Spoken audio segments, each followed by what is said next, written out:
Good evening, everyone. It's 7, so we can start.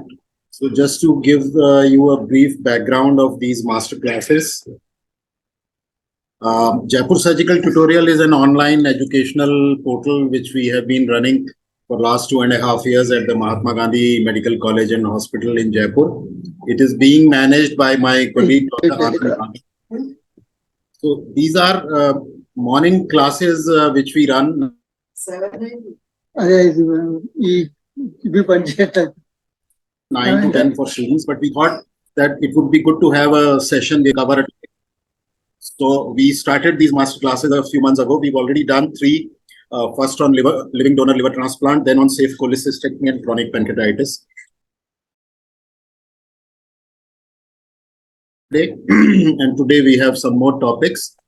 I would request all the speakers to please finish in 12 minutes when I will sound an alarm. So that we can give at least a few minutes to the chair and 5 minutes for Q&A from the audience. The questions will come on YouTube, which I will read out. The co-moderator with me is one of the senior most GI surgeons of the country, Dr. R.A. Sastry, who is at KIMS after exam. He will be moderating the entire session for today. For the first, I invite Dr. Naresh Mangalhara, who's a interventional radiologist at SMS Medical College. And the speaker will be Dr. Nikhil Bansal, who's our colleague at Mahatma Gandhi Medical College in interventional radiology. Dr. Naresh, please carry on. Yeah. Good evening to all. Hi, sir. So today's topic, the first topic is percutaneous radiological intervention. Elections in the pseudoaneurysms, bleeding. So, Dr. Nikhil, being an IR, I want to just know your perspective in the management of role of IR in the management of acute pancreatitis. Am I audible? Yes, sir. You are not audible. I can't. Let me check here. No, Dr. Shastri, I think there is a problem at your end. Am I audible, sir? Yes. Yes. We are able to hear. Okay. So maybe Dr. Shastri, you can check your speakers, please. So good evening, all the seniors. I'm Dr. Nikhil Bansal, working as an associate professor at the Department of Intervention Radiology at Mahatma Gandhi Hospital. Thank you, Naresh Mangalhara ji, Dr. Sahib. IR has an important role in terms of evaluating the patient, and starting with the evaluation of the patient. And the evaluation consists the most important part, I think, when to intervene and when not to intervene in a cases of a acute pancreatitis. So, although it is a little bit controversial, or maybe different institutes have a different opinion about it. So, majority of time we are definitely able to find out whether the collection surrounding the pancreas or within the pancreas is infective or not. In those cases where the imaging is not suitable, in those cases where the clinical correlation with the imaging is not suitable, in those cases the fine needle aspiration can be done, in which we can identify whether the collection is infected or not.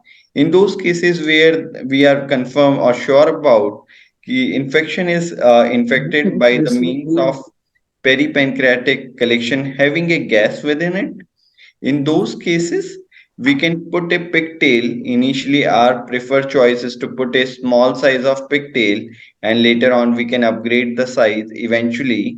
This can significantly decreases the chances of uh, getting into the bowel, into the mistracking, and we can prevent the bleeding. Yes, Dr. Mangalara. Yeah. So, Nikhil, Dr. Nikhil, what is your protocol in your institution? How do you wait for some time, or at least a few days or few weeks before putting a catheter inside the collection? So in our institute, we have a strict regimen. In those cases, those who are admitted in our hospital after 5 to 7 days, there is a strict protocol. Then after we do the CT scan and evaluate whether the patient is having any kind of collection or not. If it is collection is present, whether the collection is suspicious for the infected or not. If we have a high suspicion for an infection, then only we do the intervene or do the any kind of intervention in those collections. If we are not suspecting clinically or radiologically the collection is infected, we do not touch those patients. Even the FNAC is avoided, because usually we think the collection is an sterile collection. So in those cases, we do not intervene. Right. So earlier it was said that we should wait for a few weeks before putting any catheter. But in our institute, when I was a trainee in ILBS, we have started to put catheter just when we are having suspicion of infection. We went for early intervention in this patient, and the output or prognosis was better in these patients rather than delaying the patient for a few weeks. Anytime you are suspecting an infection, you should intervene with the help of catheters and by other means. Okay. So, there are one problem that we usually encounter in these patients are that catheter blocks multiple times, and there are many pericatheter leakages, etc. So, how do you proceed to tackle these kind of problems? So in our institute, we usually prefer to put a small size of catheter in an initial go. This can significantly decreases the misplacement of the catheter, as well as the chances of surrounding bleed due to the fragile vessel can significantly reduce. And later on, we can upgrade to prevent the blockage. We usually prefer to put a two tubes, maybe one with a larger bore and second is a smaller bore, and through the smaller bore we can do the irrigation part. And even if the tube get blocked, we can upsize the tube. So, for putting two tubes for irrigation, do you have any plan for it so that the irrigation can be done according to gravity, or you just put two catheters anywhere, or you No, plan? it is put according to the gravity. The larger diameter is done in a dependent portion, Right, and right. the irrigating catheter is put a little bit above it. Yeah, or both the catheter should be in the continuation of the collection. Continuation. Yes. Right. Yes. And is there any surgical? Do you place surgical catheters also in these patients? Yes. Drainage catheters, Yes. large surgical drainage catheter. Because the pigtail catheter and the follies are usually have a tendency to get blocked because of the larger debris size. So our preferable choice for starting with the Melicot catheter, maybe a smaller bore, and later on we replace it with the surgical large bore catheters. Yes, yes. Advantage of sometimes surgical catheter is that the holes are very big and there are multiple holes, multiple big size holes. So it is many times it is usual when the debris is quite thick and the even the larger Melicot catheters are getting blocked multiple times. Yes. And what is the role of vascular intervention in these patients? It's In quite those common. cases, okay. So our preferable is if the patient is presented with the any kind of bleed, even if we are not able to find any kind of pseudo aneurysm, if it is leaking or we see an extravasation or we are suspecting any kind of spasm, and it's surrounding to the collection, we are very much sure about that. If the patient is clinically deteriorating and the hemoglobin is decreasing, then our preferable choice to go ahead with the DSA angiography and look for the suspicious vessel and embolize it. So you get CT angio done prior to the procedure, or you go directly in the angio? It all depends upon the general condition of the patient. Our preferable choice to go ahead with the CT scan, not to go directly intervene as an invasive procedure.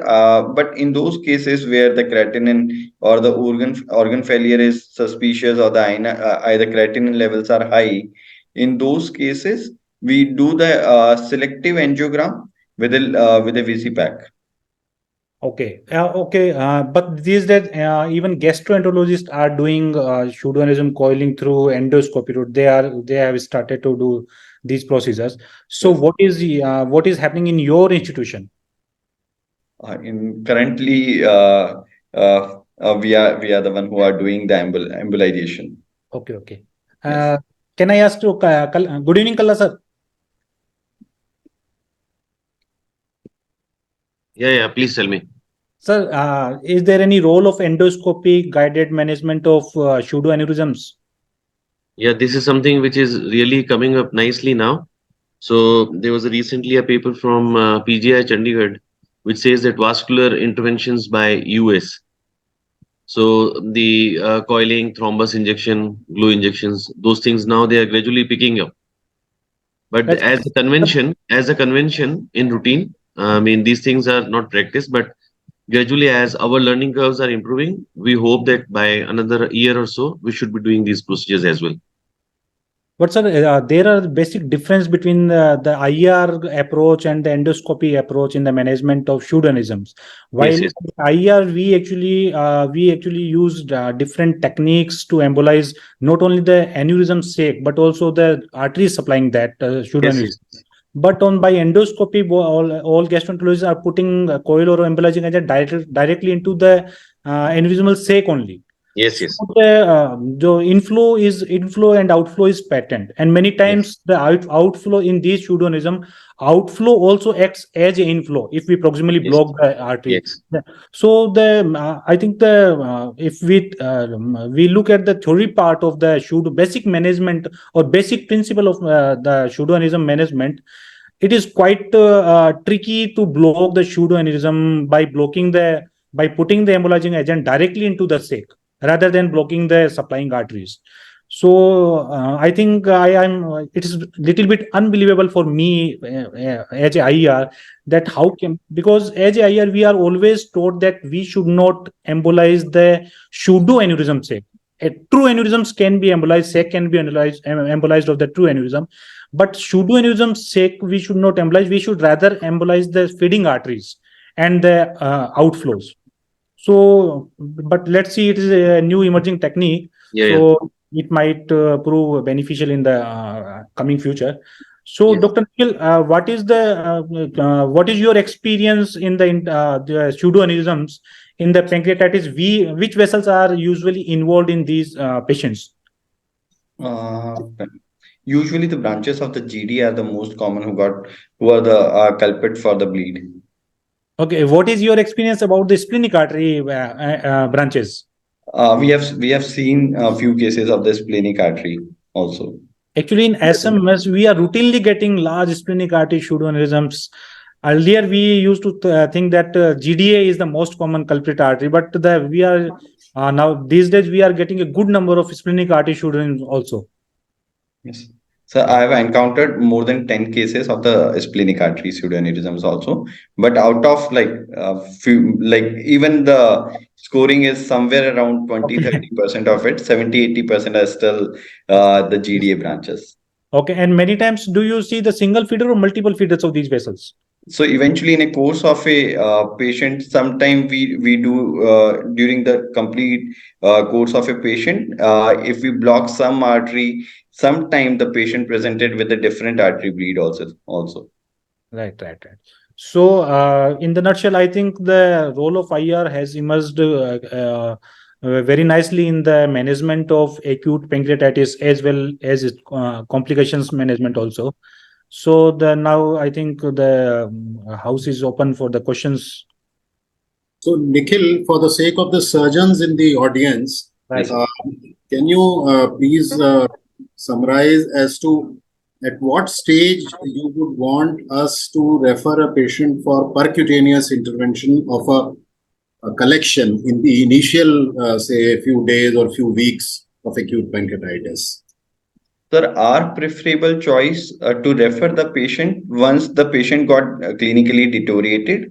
And the second thing is, it all depends upon the CT, how it looks on the CT. Our preferable choice is to put a drain after a 4 week, once we get a well walled off collection. In those cases where we are suspecting a clinical deterioration, in those cases where the walled off is being done and it is more than a 8 weeks, in those cases where we are suspecting a pressure symptom, in those cases we are highly suspicious for an infection on a CT scan in terms of a gas within the collection. I think those are the preferred cases which should be referred to the IR department for the percutaneous drain placement, sir. But there are many patients who, even in the earlier days, say first 1 or 2 weeks, they have a collection and they have features of sepsis, and sir. we don't find any other source of sepsis. So, would you like to drain this collection? Yes, sir. Yes, sir. If we are suspecting a infection at any time of any course of the disease, sir, we can put a drain, sir. But I think we should start. Don't jump directly onto the very large bore like in a 22 gauge or anything like that. I think we should start with the smaller French size of a pigtail, and should be later on. Eventually, should be upsize the pigtail or a drain tube, sir. What about multiple or multi-septate collections? In a multi-septated collection, I'm very afraid of if it is less than a 4 week, the chances of if we do the septation break with the pigtail or with the any kind of drainage tube, the chances of bleed remains high because the surrounding vessels are very edematous. The surrounding structure is very edematous. If we rotate the tube and try to break the septations nearby the collection or within the collection, the chances of bleed remains high. In those cases, we should address initially the larger diameter of the collection and put 2 or 3 drainage within it, sir. We should not try to break those septations or try to break the nearby collection or try to communicate the 2 or 3 collection within it, sir. What about transviscous approach through the stomach, through the colon? Sir, our preferable choice is to go the retroperitoneal. Should be the first approach. Should be the retroperitoneal approach, sir. If we are not able to do it, then the transgastric, transhepatic can be or can also be done, sir. But not through the jejunum or colon. Usually the preferable choice is not, sir. Dr. Shastri? Yeah, these are all high skill sets which are not uniform all over. So you're not able to generalize any particular advice for a given situation. Say, for example, we had a hemosuccus pancreaticus after acute pancreatitis with a pseudocyst in the head and a pseudoaneurysm of the pancreaticoduodenal arch. Now, how exactly would you treat this? Sir, this is a common, I think, a common entity in the pancreatitis in which we see this arc aneurysm. In this, we have to treat from both the celiac axis and from the SMA actually. Recently, we got this patient. The caveat here is there is a pseudocyst which is communicating with the duct. Now, yeah, I'll tell you the experience. That is exactly what we have planned and did, and then ended up with blockage of the duct. The duct got blocked. In the process of embolizing the pancreaticoduodenal arch, the duct got blocked, and then they had a lot of problems with that, and ultimately had to do ripples. Because so, these are all tricky situations, particularly pancreaticoduodenal arch aneurysms are tricky. It's not always possible to do from SMA side and from the celiac side. Exactly. But the rebleeds are quite common in these situations. So, any concluding remark from Dr. Naresh before we move on to the next? Sir, before that, just one more question. Anybody has any experience with percutaneous necrosectomy?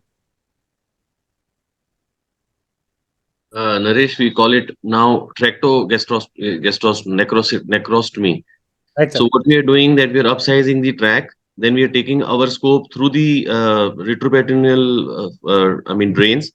We have now small scopes and nice accessories, and we can clear it also. We have had experience of doing 2 cases who had like fistula 3 months even after the pancreatitis resolved. They are external fistulas, pancreatic fistulas. So through these tracks, we filled up the lesser sac and pushed in a drain from the stomach side, lesser sac, like routine cystogastrostomy. So these are new things which are coming up, wherein you now can't puncture from the gastric side because there is no bulge there. So you can use the excess which you have created earlier 4-6 weeks later, and you can utilize it. And so, what size of track do you use for this your See, scope? the smallest thinnest scope we have is around 6.5 millimeters in size, which has a channel of 2.8 millimeters in it, through which the accessories can go. So at least if not, we would certainly need what 15 French or 18 French catheter. Right, right. Okay, sir. Has anybody got experience with transduodenal necrosectomy? Say the necrosis is presenting behind the duodenum, bulging into the duodenum, and you would try to do it through the duodenum. Sir, personally, I haven't heard of transduodenal necrosectomy.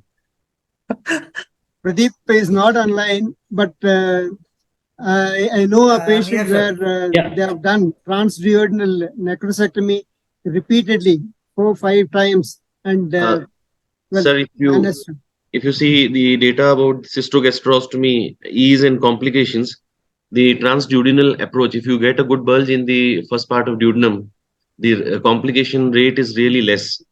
So we are already creating a 1.5 millimeters stroma there. So though personally I have never done it through transduodenal approach, most of our patients we have done through transgastric approach only, but I think it is feasible. The only issue is the first time when you have access into the sac, that should be good, and after that there is no problem. I think for the sake of students, I would say if it is a fluid collection or a cyst which is bulging into the duodenum, maybe using an endoscopic ultrasound to locate all the important structures. If you find a good window, you can just drain the collection into. But trying to do a necrosectomy transduodenal, probably too much. And I don't think that we should. No, I don't think we should advise to the students in the audience. I think if I may step in, I think I have had some experience in the early years with the drainage of acute fluid collections by the transduodenal approach, much thinner, very close access, and fluid collections are drained very well. Yeah. But for a scope to go in and then take almost a right turn, bend into the retroperitoneum, to dilate, upsize, think of necrosectomy in that situation would be very difficult. I think Dr. Kalla will be talking about it in the next I think we'll move on. Yeah. On endoscopic pancreatic necrosectomy, the basic principle is to get as straight a track as you can get from below the GE junction into the collection, and then whatever are the extents of the collection, you are able to go through with the scope and do the standard necrosectomy procedure in that situation. I think okay. Well, anyway, you are going to go chair. So thank you, Naresh. Thank you, Dr. Naresh. Thank you, Nikhil. At the moment, there are about 15 people who are watching it on YouTube, but we don't have to get disheartened because yesterday's session already had more than 450 views so far. So probably students will watch it later. So with that, I hand over to Dr. Saraswat, who was my colleague for a long time as the Chief of Gastroenterology at SGPGI Lucknow, and is now the Chief of Hepatology at Mahatma Gandhi Medical College Hospital. And the speaker would be introduced by Dr. Saraswat. Dr. Saraswat, please. Right. Thank you, Vinay. I was and I still am your colleague here in Mahatma Gandhi. I hope you remember that. Now, I think we are coming to the endoscopic management of complications of acute pancreatitis, which is a fairly extensive field to cover. And it will be done by none other than Dr. Mukesh Kalla, one of the most senior and experienced interventional endoscopists in the state of Rajasthan and in Jaipur. Mukesh has an extensive experience in all areas of therapeutic endoscopy, and I'm sure he will be equally adept at handling the complications of acute pancreatitis. Mukesh, do you have a PowerPoint that you are sharing? Yes, sir. I'll share the screen if you permit. And then we'll take on after, discussions after the PowerPoint. Right, sir.